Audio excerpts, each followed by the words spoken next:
Tokrat v občinskem informatorju. Pristan le obnovljen, a Kajko zamaka v prostore pod bazenom. Podpisana pogodba za dela zdravstvene postaje Magdalena. Dravske elektrarne slavnostno proslavile 70 let obstoja. V Pesnici odprli pump track. Mariborski svetniki občini omogočili dodatno zadolžitev v višini 2,8 milijona evrov. Strokovna razprava o vzgojno-izobraževalnem sistemu v Republiki Sloveniji. Na pohorski tržnici v Pivoli so se predstavila e-kolesa. Fototočka v občini Hoče Slivnica. Festival Stare trte se končuje v nedeljo. Kandidaturo za župana napovedal župan občine Vuzenica Franjo Golob. V Mariboru tudi županski kandidat Igor Jurišič.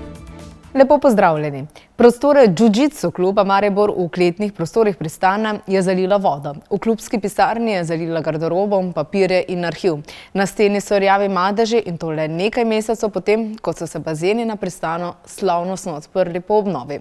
Poglejmo si prispevek.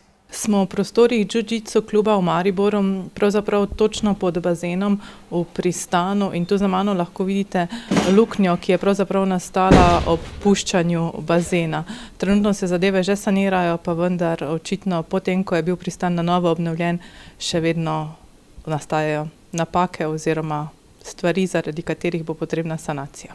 Sam postopek obnove Pristana se je vlekel kot jara kača. Le nekaj mesecev po slavnostnem odprtju pa je sledila kalvarija.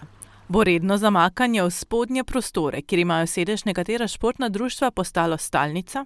Kje se lahko leta 2022 dogajajo takšne napake? Kje se je zataknilo? Glejte, vprašanje mogoče ni na mestu, ker smo o tem že vse poročali. Se pravi, šlo je za napačno zasnovo same sanacije in obnove bazena, kjer je bilo na konstrukcijo armirano betonsko, katero je prej tesnilo notranji aluminijasta podkonstrukcija, nadomeščena z tesnilnimi masami in z keramiko. Pri reologiji betona in dodatnih obremenitvah temperature in obremenitev prihaja do mikrorazpok, kjer predvsem v času novega polnjenja bazena prihaja do večjega iztekanja, ki se kasneje, ko se bazen segreje, res nekoliko umiri. Ne gre za drastično napako, ki bi funkcionalnost bazena kakorkoli zmanjševala. Seveda smo naročili v občini, da mora biti bazen, kot je normalno, tudi vodotesen. Torej, na mestni občini Maribor so mnenja, da je sanacija Pristana uspešen projekt. Saj kljub vsem težavam in zamakanju že letos poleti funkcionalnost bazena ni zmanjšana. A kaj pa uničene pisarne športnega kluba? Na fotografijah lahko vidimo razmočene fascikle, dokumente in vse ostalo. Za mene je to uspešen projekt, zato ker je bil napačno zastavljen, napačno voden in ga je bilo sploh težko spraviti tako daleč, da se danes tam lahko kopamo, lahko treniramo. Pripravlja se nova savna, nov skupen prostor, objekt je bil celo nagrajen med arhitekti za to rešitev. Je pa vedno v vseh projektih je stvar nekega vzdrževanja tega, seveda smo vsi skupaj slabe volje zaradi tega, ampak Pristan deluje. Da se je le projekt Pristan spravil pod streho v tem županskem mandatu, je očitno pomembno le, da navzven vse izgleda lepo. Pristan res da deluje in obratuje, a za kakšno ceno? Tečejo tudi nekateri postopki, tudi mediacija z izvajalcem. Jaz upam, da bomo v dobro vseh občanov, občine in izvajalca rešitev našli in dejansko zadevo tudi sanirali. Bolj kar me skrbi to, da je še napak izvedbe kar nekaj več. Tako smo sanirali, se pravi, samo izvedbo tušev. Zdaj naknadno se je ugotovilo, kar je meni zelo neljubo, da se po enem letu ugotavlja, da je težava še z nekaterimi črpalkami za bazenček pred vhodom v bazen. Vse to bomo odpravljali, zelo sem pa nezadovoljen s tem, da se to dela zaporedoma, ne pa vzporedno. Podžupan je še mnenja, da je slaba izvedba sanacije plod trenutnega stanja na trgu gradbeništva. Sicer, kot še potrdi, so trenutno v sodnem sporu z izvajalcem del. Mi smo tudi, kot veste, vnovčili bančno garancijo. Ta garancija ni bila visoka, stroški sanacije bodo sigurno večji, kot je strošek bančne garancije in občina bo to pač uredila in kasneje regresno to tudi uveljavljala. Pisno so za naš medij na Policijski upravi Maribor tudi pojasnili, da so dobili prijavo, po prvi oceni pa je škode za vsaj nekaj tisoč evrov. Včeraj so podpisali pogodbo za gradbeno, obrtniška in inštalacijska dela zdravstvene postaje Magdalena. Nova zdravstvena postaja bo večja od sedanje. V njej bo več prostora za dodatne ambulante, 2 laboratorija in lekarno. Podrobnosti pa v prispevku.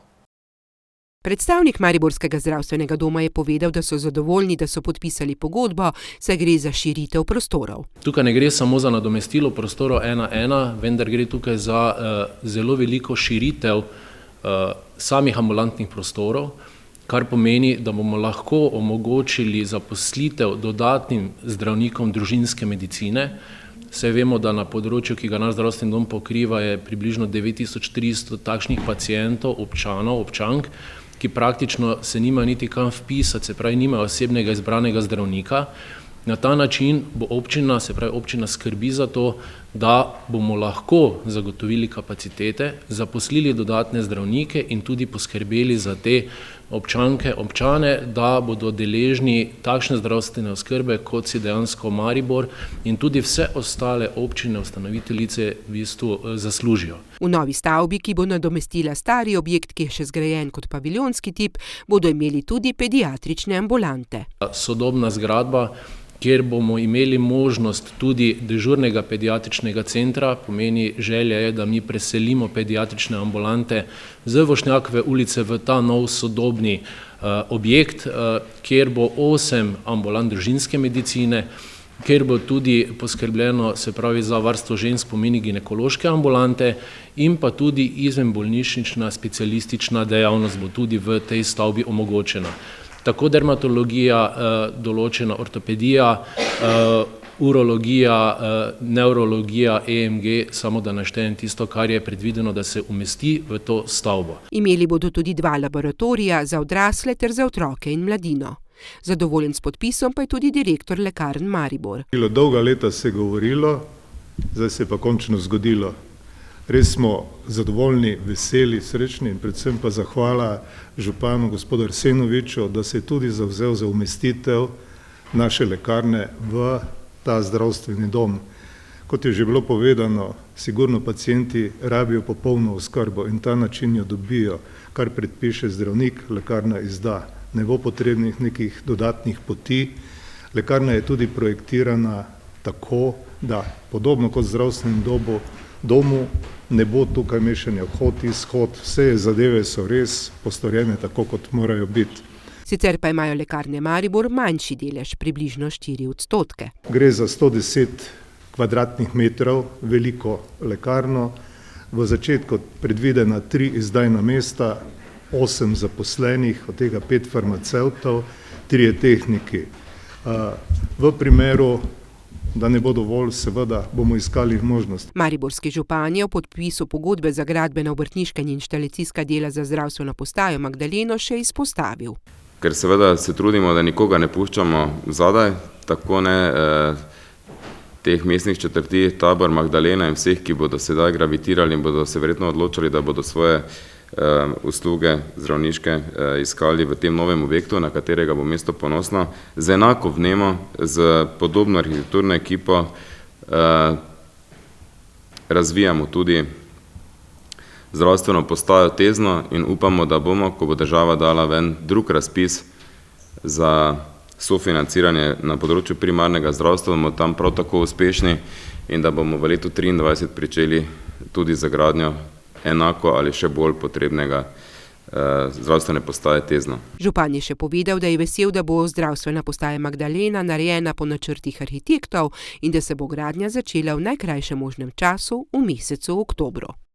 Družba Dravske elektrarne Maribor, največja proizvajalka električne energije iz obnovljivih virov v Sloveniji, je slavnostno obeležila 70 let obstoja ter uradno zagnala segment 5 sončne elektrarne Zlatoličje. Velik uspeh za Dravske elektrarne ob 70. obletnici Dravskih elektrarn Maribor je zagotovo ta, da so zagnali segment 5 sončne elektrarne Zlatoličje. Slavnostni govornik na prireditvi je bil minister za infrastrukturo. 2,5 megavata, mogoče 10 let nazaj nihče ni pričakoval in planiral, da je možno ob strugi proizvajati sončno elektrarno in izkoriščati sončno energijo.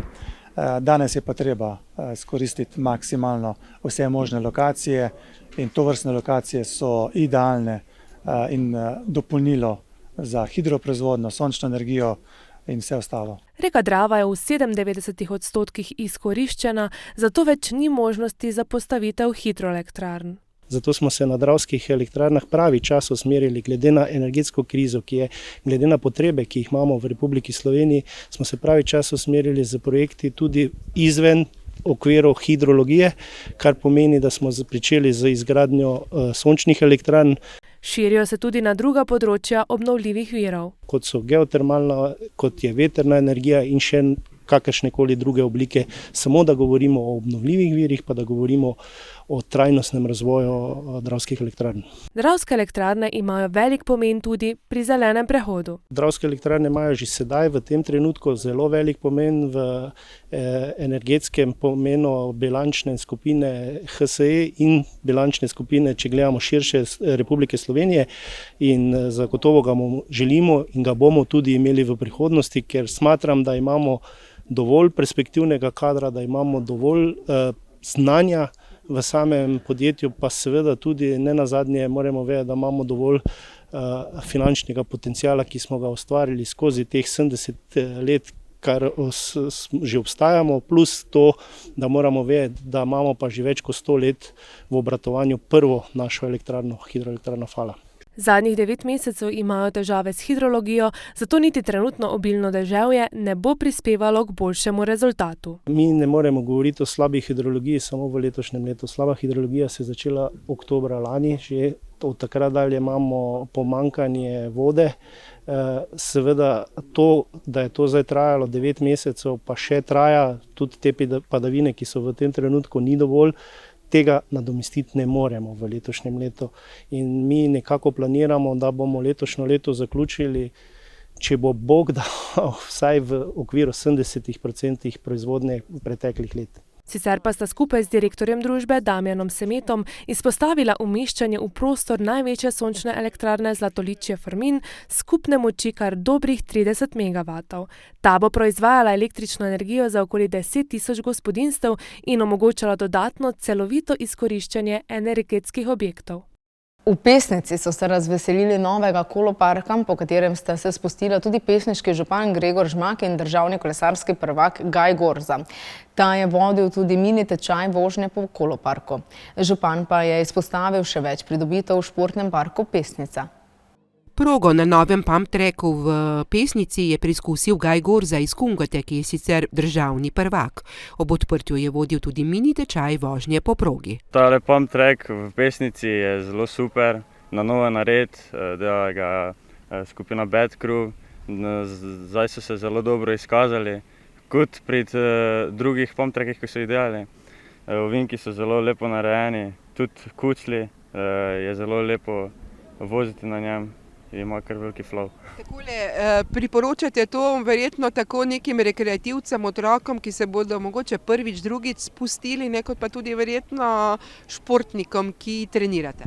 Ja, seveda, ja. Pump track je v bistvu namenjen vsem, otrokom, ki se učijo, tudi pa že izkušenim kolesarjem, kot sem jaz. In ja, zelo dosti se lahko naučimo na njem, kot naprimer pumpati, voziti po zadnji koli, skakati ali pa kaj drugega. Pa jaz kar predlagam, da nam malo pokažete, kako to gre. Ja, seveda lahko.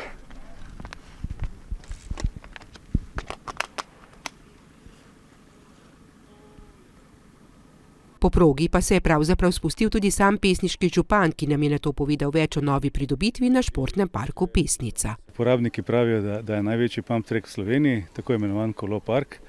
Razprostira se na celotni športni park, se razprostira na več kot 1 hektarju, torej več kot 10.000 kvadratnih metrov površine. Od tega je sam pump track na 1750 kvadratih, ima 750 kvadratov tudi asfaltnih površin, tako da seveda gre za enega največjih pump trackov. Uporabniki so zelo veseli, da so prišli do nekaj takega, da se tudi ti urbani športi v Sloveniji se veste, da se vedno bolj širijo in so vedno bolj popularni. In glede na tudi, da so si naši občanke in občani to želeli, smo jim to tudi omogočili. No, kot eden od prvih uporabnikov je tudi sam povedal svoje mnenje. Bilo je zelo naporno, moram reči. Bil sem prepričan, da to ni tako, ni tako, bi rekel, celo adrenalinsko, ampak vidim, da je. Državni prvak me je podučil, kako moram to voziti in bilo je zelo zanimivo, pa tudi še zdaj sem kar zadihan. Tudi nekaj učencev iz osnovne šole se je ob družbi Gaja Gorze spustilo po progi. Super, malo prevelika hitrost, mogoče za skoke bi bilo vre. Ampak ja, tak prvi vtis je očitno dober. Ja. Bo še šel? Ja, dosti krat. Meni je bilo zelo všeč. Nisem imel nobenih zadržkov, samo... Si šel hitro, si šel počasi, si kaj skočil? Hitro sem šel, pa skočil sem enkrat, ja. Ja, malo me je bilo strah, ker sem se prvič vozil z BMX-om. Pa se nisem prehitro peljal, sem pa poskušal skočiti. V športnem parku Pesnica so se sicer razveselili zdaj še več pridobitev. Hkrati v športnem parku smo pa pridobili tudi novo odbojkarsko igrišče na Mivki, ki se razprostira na 200 kvadratih. Prav tako smo naredili tudi plezalno steno, tako imenovan zipline za otroke. Naredili smo potem pametne klopi, da si lahko uporabniki sami polnijo mobilne aparate, tablice ali pametne ure. In naredili smo potem tudi pitnik in sanitarni kontejner, pa še mnogo drugih stvari. Med njimi bi izpostavil tudi, da smo posadili 50 dreves in okrog 500 grmovnic. Tako da spomladi bo zagotovo tukaj drugače, bo bolj zeleno in še bolj živahno. Do takrat pa se bo še marsikdo spustil po poligonu okolo parka ali pa se vsaj sprehodil preko športnega parka Pesnica. Teden dni po nedokončani redni seji, na kateri so z rebalansom znižali letošnji proračun na 81,7 milijona evrov, so včeraj na izredni seji potrdili nov, že 7. rebalans v letu 2022, s katerim so mestni občini omogočili dodatno zadolžitev v višini 2,8 milijona evrov. Denar bo namenjen obnovi vrtca in urejanju 2 ulic. Kot je bilo slišati na mestni seji, je mestna občina Maribor v dodatno zadolževanje prisiljena potem, ko je zaradi umika potencialnega investitorja ni uspelo prodati zemljišča na Tezno. S tem pa bi proračun ostal brez načrtovanih dobrih 2 milijonov evrov. Čeprav so z večino potrdili dodatno zadolževanje, pa so novemu večmilijonskemu zadolževanju nasprotovali v koalicijski SD.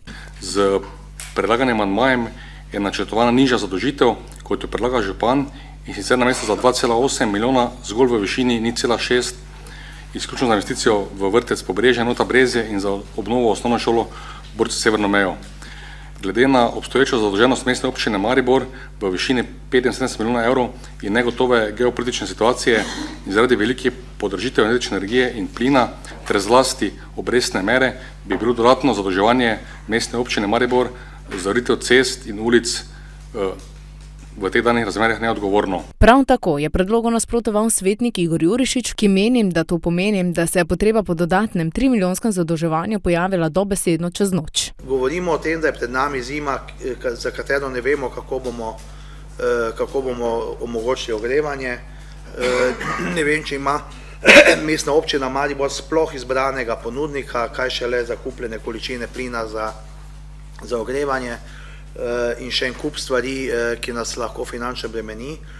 Po drugi strani pa, če pogledamo, torej ne evropski del sredstev, ki ga bomo dobili za tole brv, ki gre 10 metrov proč od mostu, ampak samo mariborska sredstva, ki bomo morali mi iz našega proračuna plačati, so približno v takšni višini, kot je tale amandma. In zdaj zagotovo so obnove ulic bolj pomembne od tega mostu, ampak zopet pridemo do nekih prioritet, kjer so se neki lepotni popravki postavljali pred potrebe občank in občanov. Med drugim pa so potrdili tudi dokumentacijo za vzpostavitev sočasnega snagenega zbirnega centra odpadkov, se obstoječa v Plinarniški in Lahovi ulici ne zadostujeta potreba.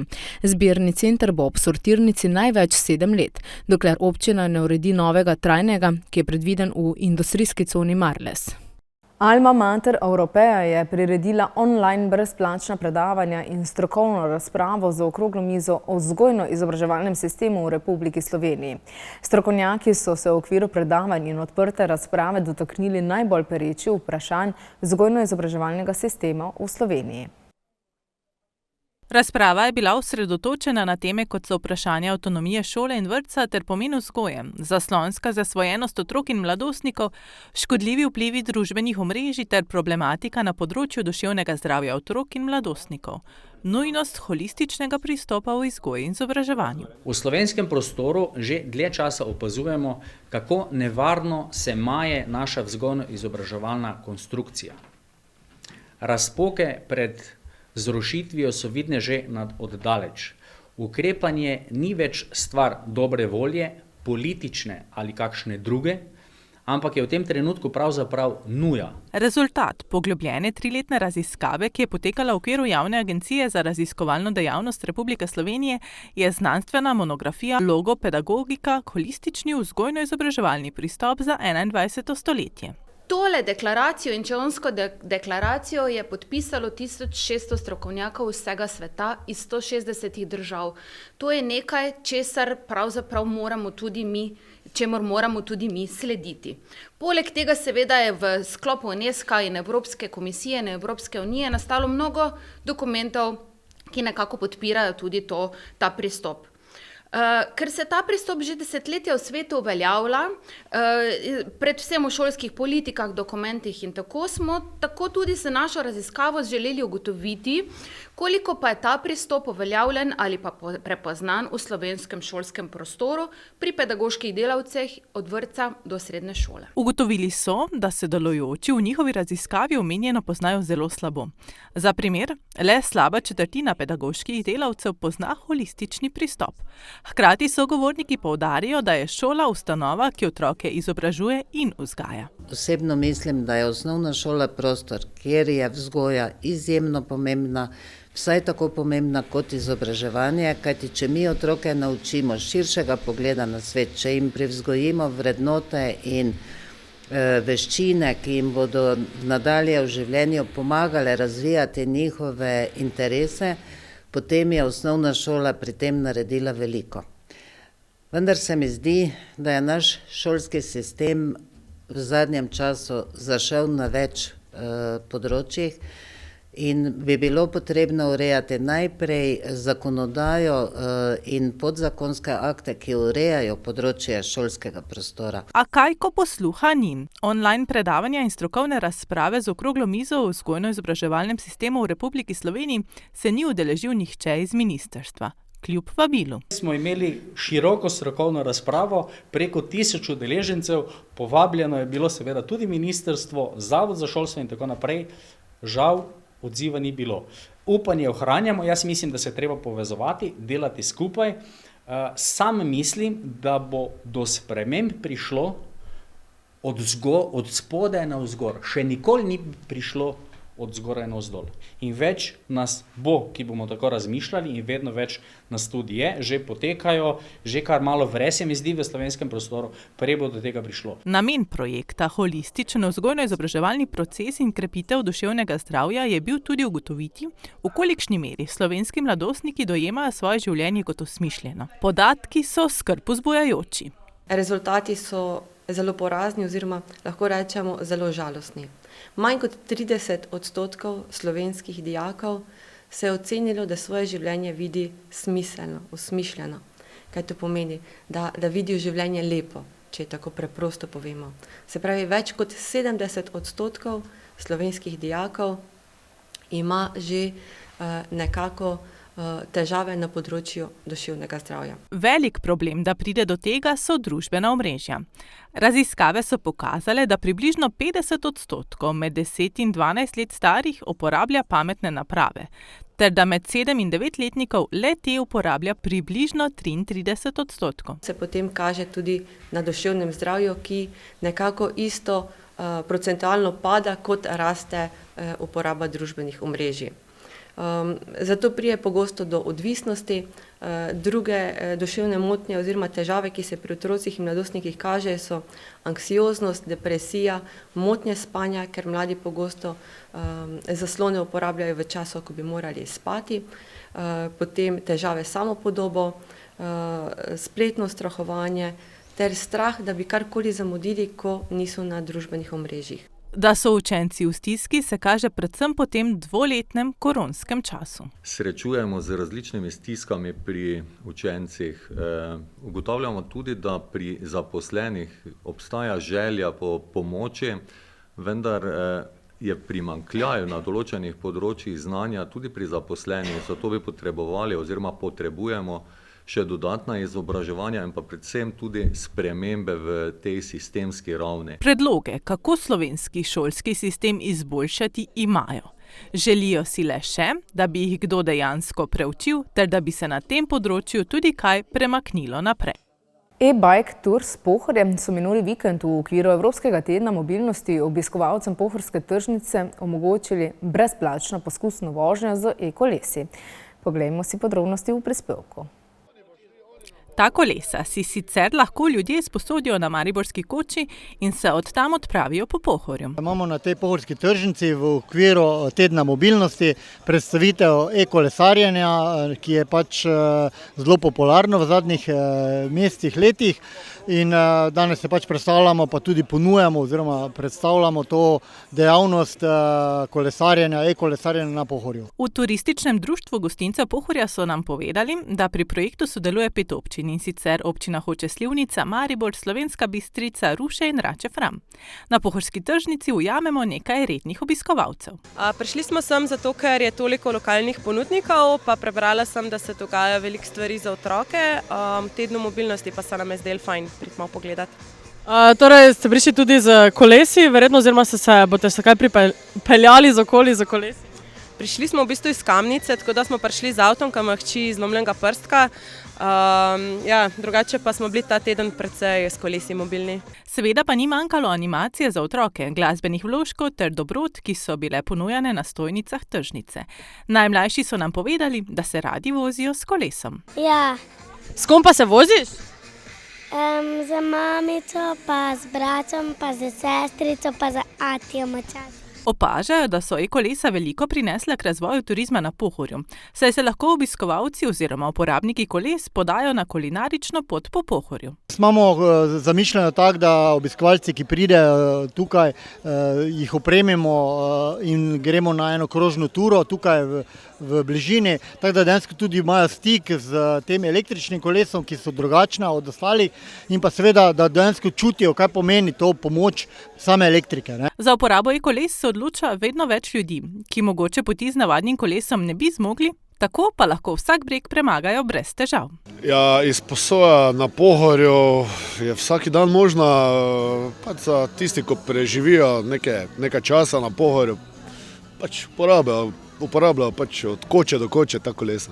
Na pohorski tržnici pa so obiskovalci lahko preizkusili tudi vožnjo s starodobnim kolesom in monokolesom.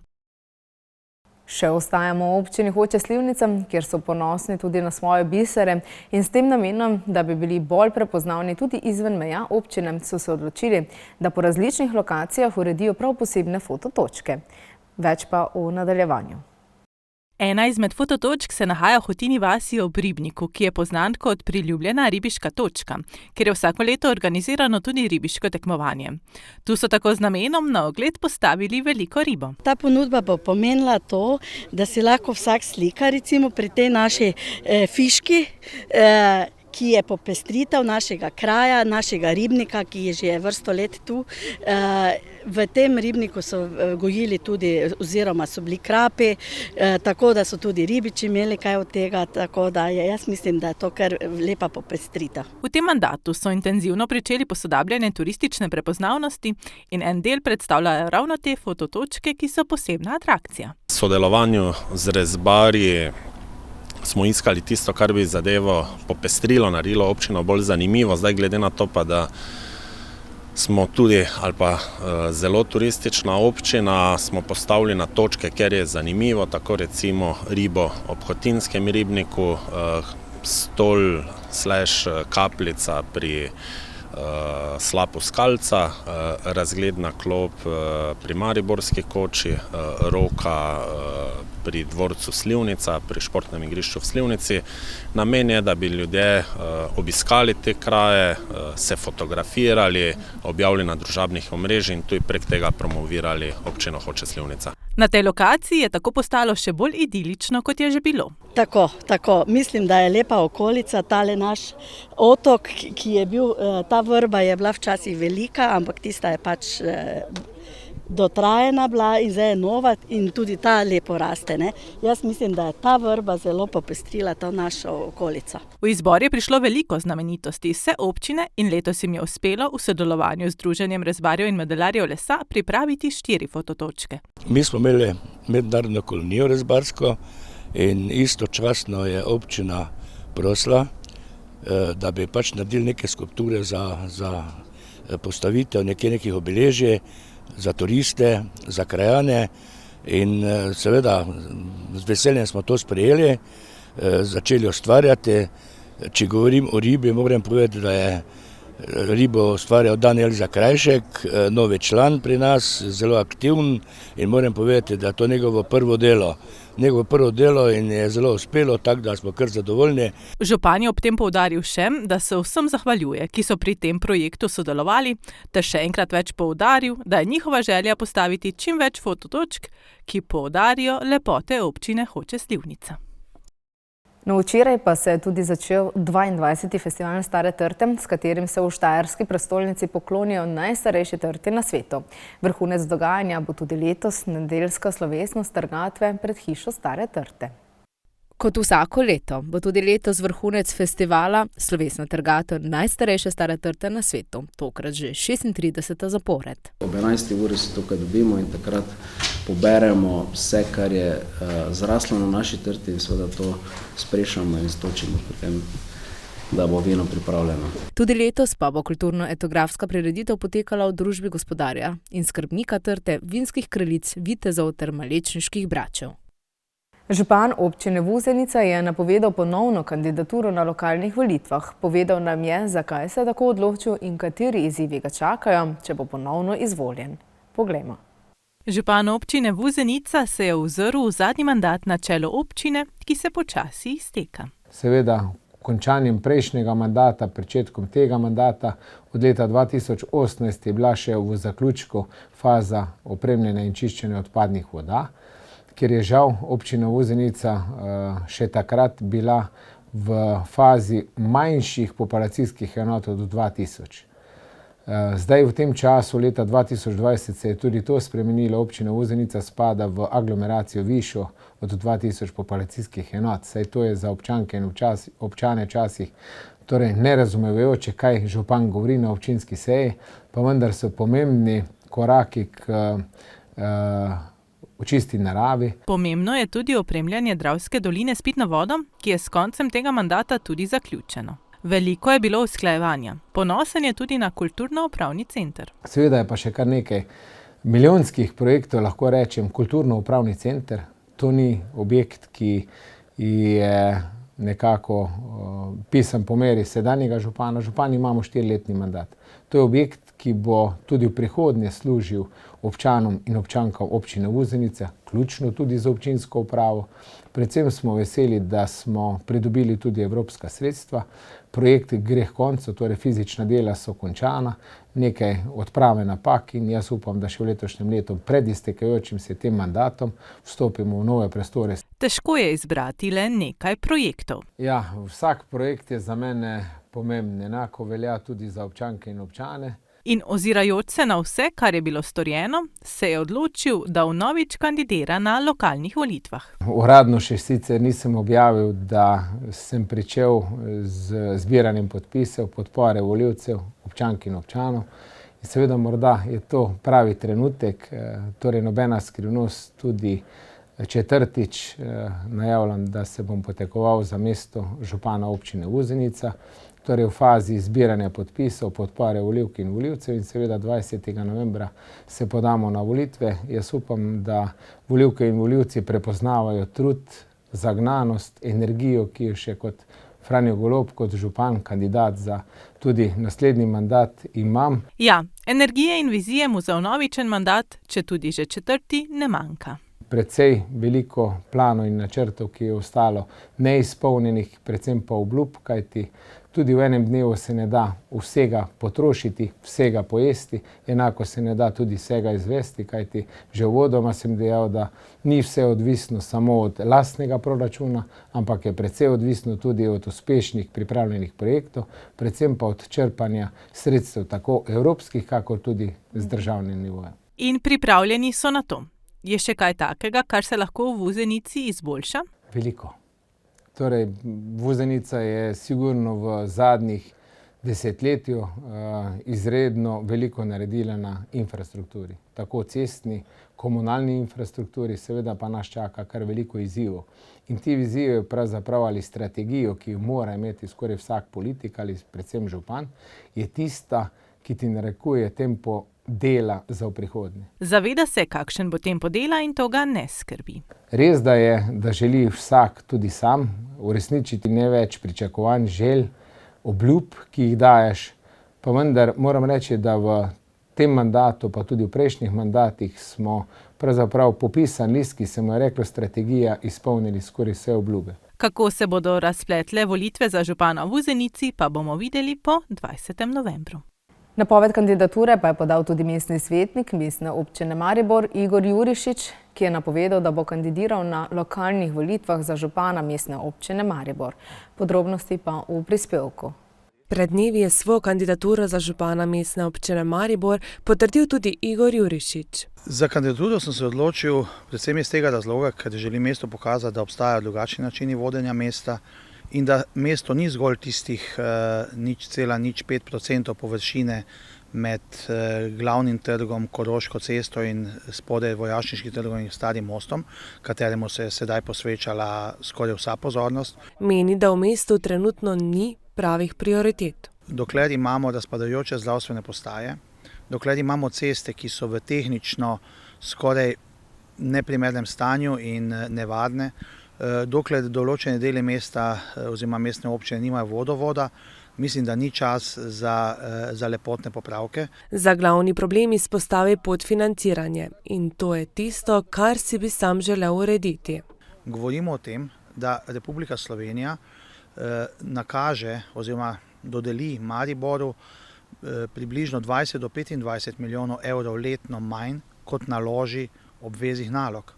Seveda se pa zavedamo, da ob napačno postavljenih prioritetah verjetno v kakršnem koli pogovoru z državo ne bi pristali na to, da mi po eni strani pravimo, da imamo premalo sredstev, po drugi strani pa delamo kozmetične popravke in dejansko lepotimo določen del mesta, določene stvari pa puščamo v propadanju. In katere bi bile njegove prioritete? Sprejeti najprej občinski prostorski načrt, ki bo skladen, ki bo dejansko vseboval tako tiste elemente, ki si jih želijo občani, skladen z interesi gospodarstva in pa urbanistično tako pripravljen, da ne bo težav pri uresničevanju.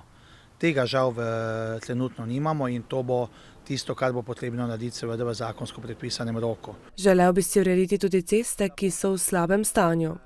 Mandat, ki ga jaz upam, da mi ga bodo volivke in volivci zaupali, ne bo namenjen postavljanju spomenikov, ampak reševanju težav, ki so se nakopičila skozi zadnja leta. Zato ne pričakujte od mene nekih 18-nadstropnih stolpnic ali podobnih zadev, ampak predvsem tiste stvari, ki jih ljudje dejansko potrebujemo. Meni osebno je nesprejemljivo, da se mi ukvarjamo, da 10 metrov od obstoječega mostu gradimo še en most, za katerega bomo sicer dobili nekaj evropskih sredstev, ampak še vsaj enkrat toliko črpali iz našega proračuna, iz davkoplačevalskega denarja. Na drugi strani pa določeni deli te mestne občine nimajo niti oskrbe z pitno vodo oziroma jim sedaj s cisternami vozijo pitno vodo na domačije. Ob koncu poudari, da želi Maribor odpirati, ne zapirati, saj ne želi, da se še dalje duši od lepotnih popravkov. To je za danes v oddaji Občinski informator vse. Spremljajte nas tudi na lokalec.si in mbreport.si. Želim vam lep konec tedna in nasvidenje.